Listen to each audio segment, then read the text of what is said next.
Hola, mi nombre es Miguel Ángel Jiménez. Yo soy Mariela Covarrubias Rojas, somos estudiantes de la maestría en Derecho de la Universidad de Guadalajara y a continuación vamos a presentar el tema Rosendo Radilla Pacheco.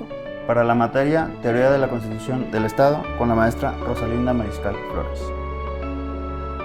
Previo a entrar a hablar del contexto del caso del señor Rosendo Radilla Pacheco, debemos de hablar de un contexto histórico, en el cual en el mundo existía una guerra silenciosa, que años después se conoció como la Guerra Fría, la cual abarcó todos los rincones del mundo, y en particular en México existió una época oscura, llamada la Guerra Sucia, la cual duró desde principios de los años 60 hasta mediados de los 80.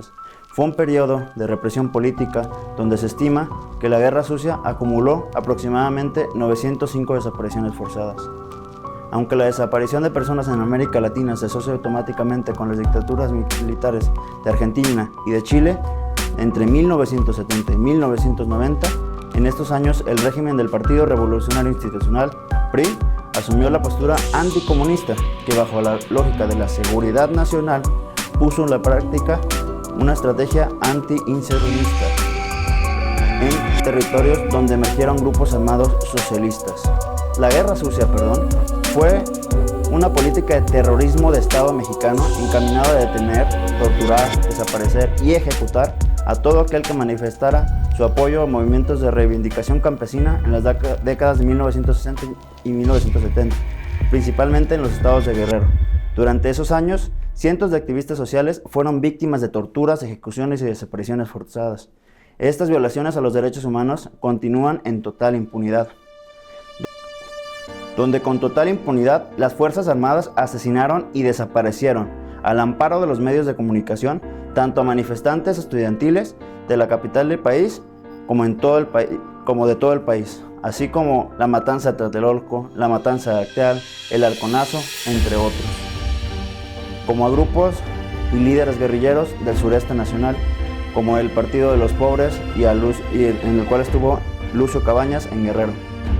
En particular podemos hablar que Rosendo Radilla Pacheco fue un campesino originario del poblado del Quemado, municipio de Atoyac de Álvarez, Guerrero, nacido el 1 de marzo de 1914.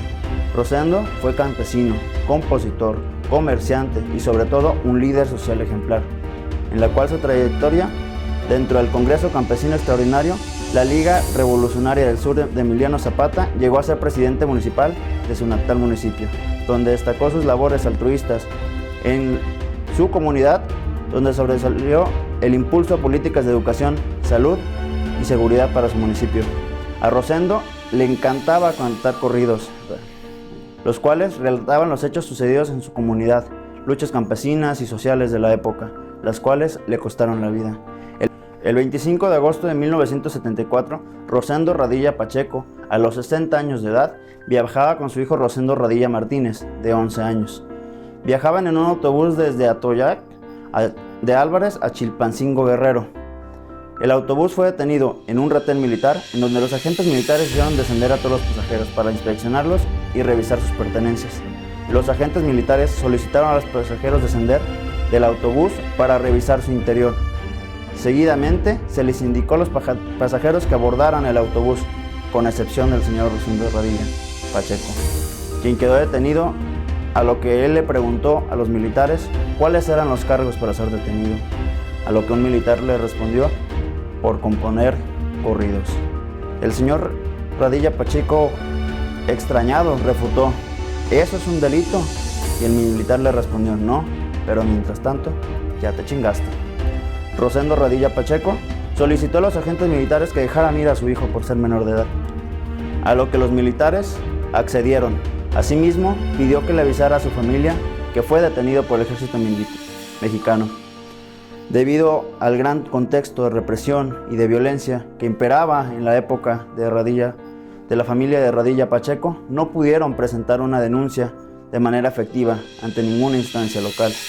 Y no fue hasta los años de 1990 que se presentó la primera denuncia penal por desaparición forzada del señor Radilla Pacheco.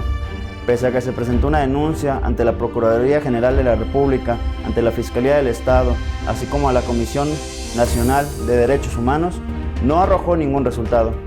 ni el paradero del señor Radilla Pacheco, ni mucho menos la identificación o sanción de algún responsable.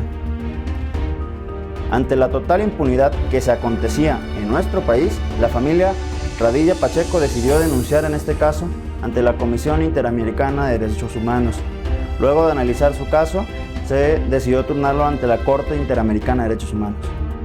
Esta corte determinó el 25 de noviembre del 2009 emitir una sentencia condenatoria, en la cual esta corte determinó el 25 de noviembre del 2009 emitir una sentencia condenatoria en contra del Estado mexicano por la desaparición forzada del señor Radilla Pacheco a mano de militares mexicanos. Al mismo tiempo, la corte concluyó que existió un padrón masivo de desapariciones en esta época. Aunque mi compañera Mariela entrará de fondo a los puntos resolutivos de la sentencia de la Corte Interamericana de Derechos Humanos, yo mencionaré algunas recomendaciones que se le hizo al Estado mexicano en los siguientes puntos.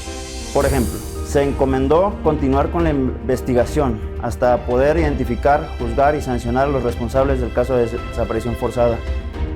Se encomendó continuar con la búsqueda efectiva del señor Radilla Pacheco. Se encomendó continuar con la investigación hasta poder identificar, juzgar, sancionar a los responsables del caso de desaparición forzada. Se encomendó reformar el artículo 57 del Código de Justicia Militar a fin de asegurar que los casos de violaciones de derechos humanos cometidos por militares no se investiguen por la jurisdicción militar, sino por la jurisdicción civil. Por último, se encomendó reformar el artículo 215 del Código Penal Federal, adecuando el delito de desaparición forzada a los estándares más altos internacionales por la Comisión de Derechos Humanos. Dicho lo anterior, recapitularemos los puntos más importantes de la sentencia, así como la trascendencia del caso Rosendo Radilla en las leyes del Estado mexicano.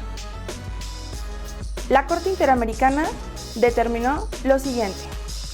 Determinó que los derechos violados fueron: artículo 1, obligación de respetar los derechos; artículo 13, libertad de pensamiento y expresión; artículo 25, protección judicial; artículo 3, derecho al reconocimiento de la personalidad jurídica; artículo 4, derecho a la vida; artículo 5, derecho a la integridad personal; artículo 7, derecho a la libertad personal; artículo 8, garantías judiciales.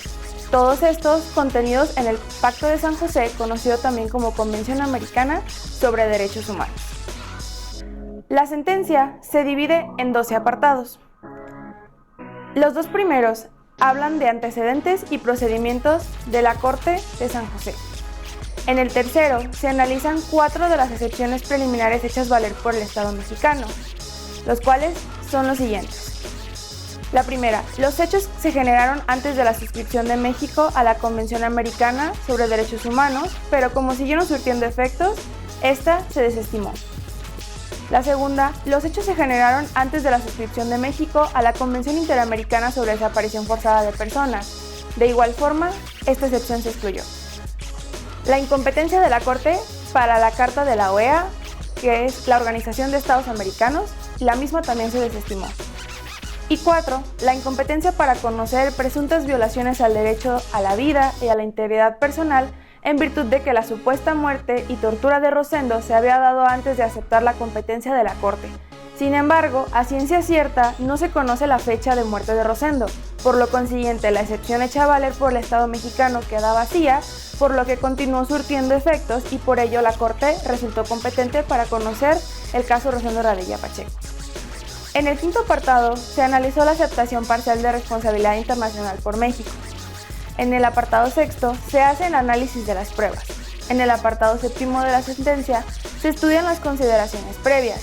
En el octavo se analizan como tal la desaparición forzada de Radilla Pacheco y las violaciones que ello generó a los artículos ya mencionados anteriormente, que fueron los que se violaron por el Estado mexicano. En el apartado noveno se considera el derecho de acceso a la justicia que fue deficiente por el Estado mexicano hacia los familiares de Rosendo. En el apartado décimo se contempla el incumplimiento del artículo 2 de la Convención Americana, que es el deber de adoptar disposiciones de derecho interno, algo que explicaremos más adelante. En el apartado 11 se enfoca en las reparaciones que se habrían de hacer por el Estado mexicano, que son las siguientes. Número 1. Continuar con la búsqueda efectiva y localización inmediata de Rosendo Radilla Pacheco o sus restos mortales. Número 2. El Estado deberá adoptar en un plazo razonable las reformas legislativas pertinentes para compatibilizar el artículo 57 del Código de Justicia Militar con los estándares internacionales de la materia.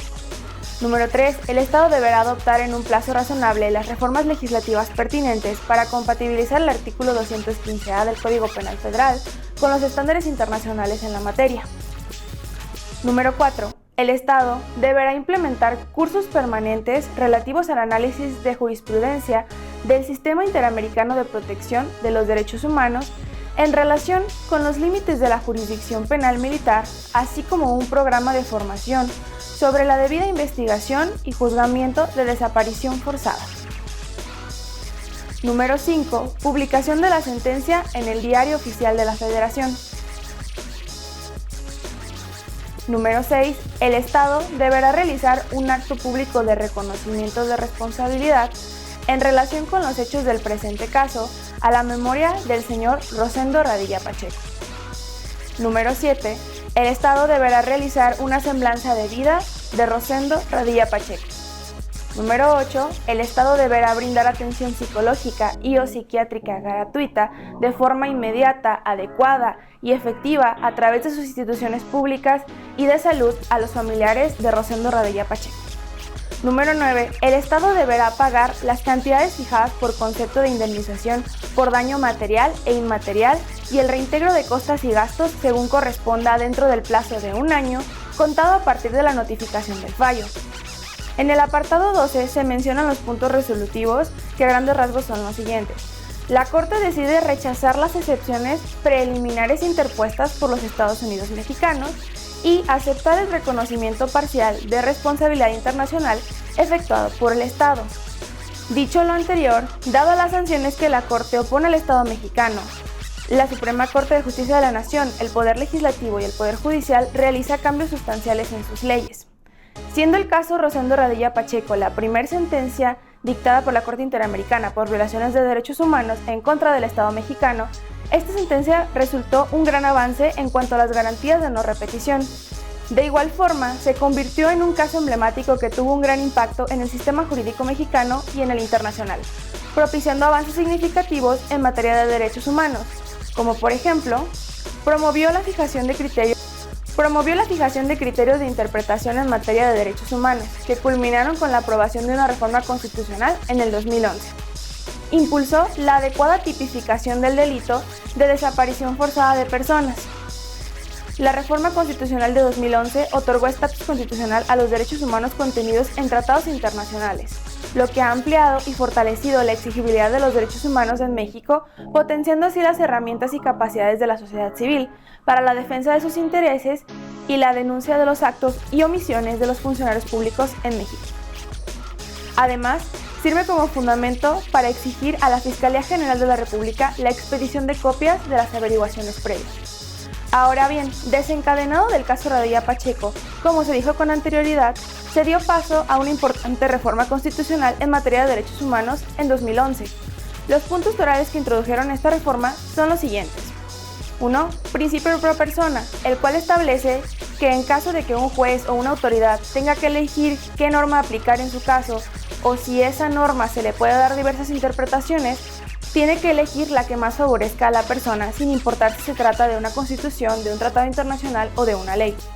2. El principio de interpretación conforme, que significa que a partir de que esta reforma, todas las normas de derechos humanos se van a tener que interpretar no solo de acuerdo a la Constitución, sino también de acuerdo a los tratados internacionales que México haya celebrado con otros países en materia de derechos humanos.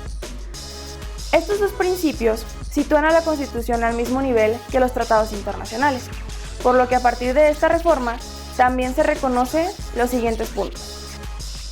Todas las personas tienen los mismos derechos que cualquier otro en el mundo. Los derechos humanos son universales. Los derechos humanos son interdependientes e indivisibles. ¿Qué significa? Que establece que todos los derechos humanos son de igual valor y que se encuentran interrelacionados.